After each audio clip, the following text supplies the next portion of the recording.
Hey everyone, this video is the after battle discussion for my Khador vs Grymkin 50-point battle report. If you haven't seen that video yet, do make sure to click on the link and watch that first.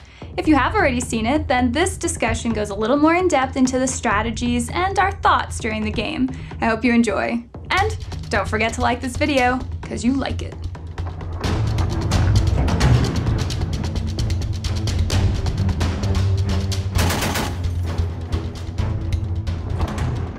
Hello and welcome to our after battle report for the 50-point Grymkin versus Khador. I've got Riley here. Hey.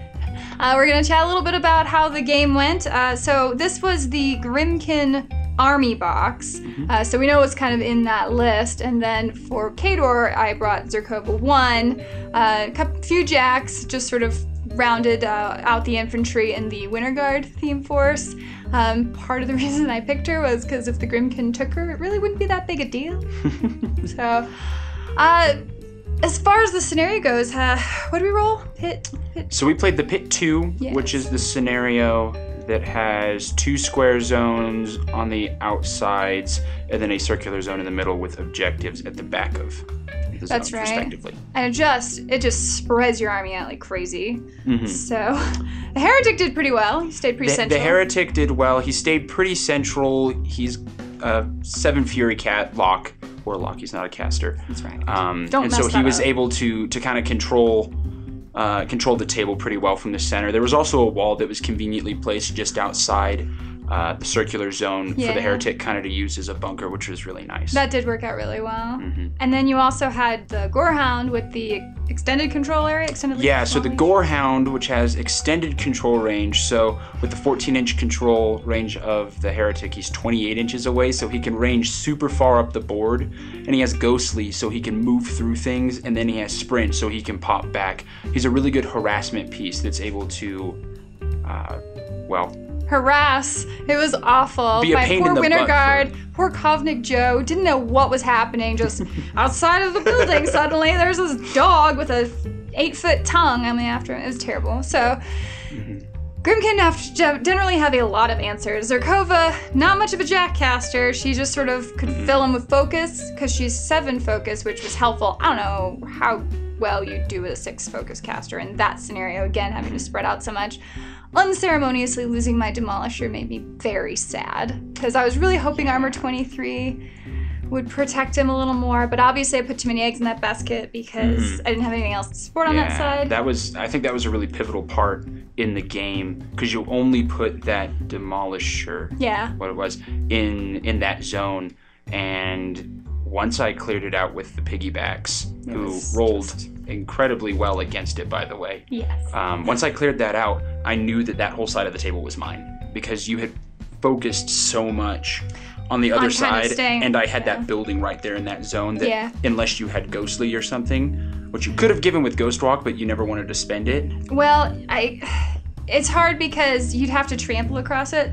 Speed 4 jacks with Ghostly isn't actually all that impressive.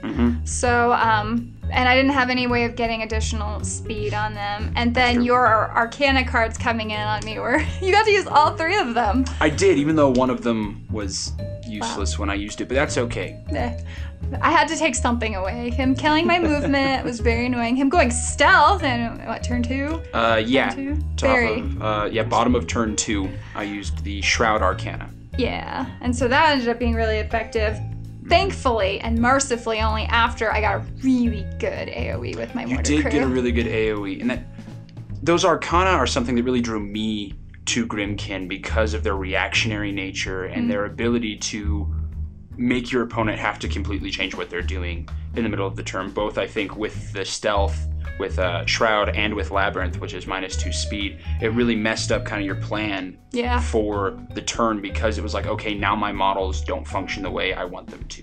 Right. And so that's a really strong side of Grymkin that exists, is the Arcana, but at the same time you have to be a clever enough player to trigger the Arcana at the time that's going to be most useful.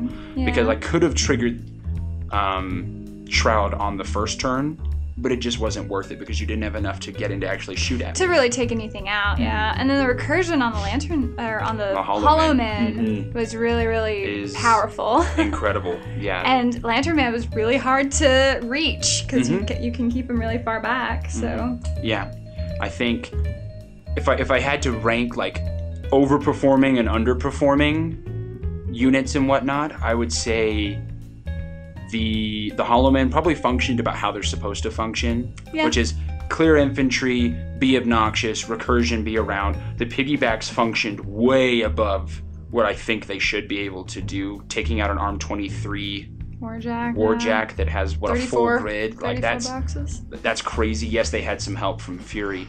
Fury, oh my gosh. I know, which is a fantastic spell. And on them, it doesn't hurt them quite as bad because it's -1 defense. They're def 11. Yeah. They go down to def 10, but the impervious flesh means I don't care if you can hit me because can you hurt me? One die being lost, and that is incredibly powerful. They did super well, and I noticed, and it's one of the things when you look at the army box, because you see the piggybacks and they have that impervious flesh, and so you'd think that would make them really good for the front line. But like you were mentioning about their speed, not being the case. So they're only speed 5, and shield wall is an order. So you don't want to run them because then they can't shield wall, right? And so what I've learned with them is they're actually better at holding a flank instead of going right up the middle and being kind of a front line, because it's too hard to keep them in the front line. It's easier to have them kind of trail behind and then come into a zone or something kind of later in the game and be this really hard to remove and really hard-hitting unit, which is exactly what they were in this game. Oh yeah, and so it's almost like they're equivalent to like shock troopers. Yeah, you could compare them to shock troopers. You could compare them to, I guess you can compare them to like Ogren War Spears in a sense, because they have the boxes and they're kind of hard-hitting. The Ogren War Spears don't have quite as much of the survivability. Yeah, sort of good for holding scenario primarily. And then your Dreadrots, how'd you feel about them? Dreadrots underperformed, which isn't surprising. Dreadrots usually underperform for me. I expect them to do a whole lot more than they do. Yeah. Mat 6 is hard. Even though statistically you should be able to roll a 6 most of the time, I tend to miss a lot with my Dreadrots, which I don't know if that's just the way it works. But the other it's not unfortunate, but they're kind of an integral unit to the army, because they're how you get that corpse economy going with your Skin and Bones and your Cage Rager. And so you have to bring Skin and Bones in basically everything. Otherwise, your beasts just don't work. Yeah, which I was stalling as much in the game as I could to keep you from getting corpses, because I knew that you fueling up Skin and Bones was going to make my life difficult. Yeah. And then getting the Cage Rager on, you can channel spells through him, right? So he can channel spells, and he can spend a corpse token to upkeep a spell, which I actually ended up using for the first time. I haven't done that before because I actually had multiple corpses on the Cage Rager. Yeah. But that's really helpful because then it helps your Warlock function just at a higher capacity. I don't have to spend that one Fury. Guess what I can do? Oh no, saving I can save it. The Fury is incredible. Just the more you can have, always. So, I also think with the Heretic, something important to point out is the godlike power rule that he has, which is he can cast a spell from the opponent Warlock or Warcaster that he cast in the control range. In our game, that became super relevant. Yeah. With you casting Icy Mist or whatever Freezing it is. Mist, yeah. Freezing Mist, the 3-inch cloud effect. You cast that in my 14 inches, which meant I could cast it the next turn, and basically was able to build a bunker where you couldn't get to and you needed to get it just really helped dominate your scenario. So you got a lot of flexibility, I guess, with godlike power. Just the Heretic is just incredibly powerful. He's probably, I've only played two Grymkin casters, and Heretic seems like the most powerful so far, but I guess we'll see what the Dreamer brings. I would say the Heretic is probably just pure power-wise the strongest caster in the Grymkin faction. Whether or not he ends up being the best, I don't know. Old Witch has the ability to be really good, and then the King of Nothing just has such a high skill level. Like, he's such an interesting and hard caster to play that I think he'll end up being good because your opponent won't understand what he's doing. Your opponent won't understand how he's playing. And so... Oh, I see. Yeah, that'll be interesting to kind of explore as we move on. So, yeah, overall, it was a very good win on the Grymkin side, just kind of pushing in on scenario. Zakova sort of lost steam and she just walked away from the battle. Yeah, it was a very drawn out game. I knew I wasn't going to be able to assassinate Zakova with how she was playing. I decided to go for the scenario win. At the end of the game there, I had scored 3, you were on 0. We looked at the table, seeing how long the game had been, talked through things, and decided to just go ahead and shake because the only way it was going to end was you were going to stall until we got to the bottom. Until we got to 7. And I would win on CP anyways. Which is not the most fun. No, we didn't want to play 2 more turns. So, all right, well, cool. Thank you so much for coming over and playing. I appreciate you practicing out showing off the Army Box game in all its glory. It's definitely a powerful list to just get right out of the box. Yeah, really. And cool-looking models. Yeah, the Grymkin look really cool.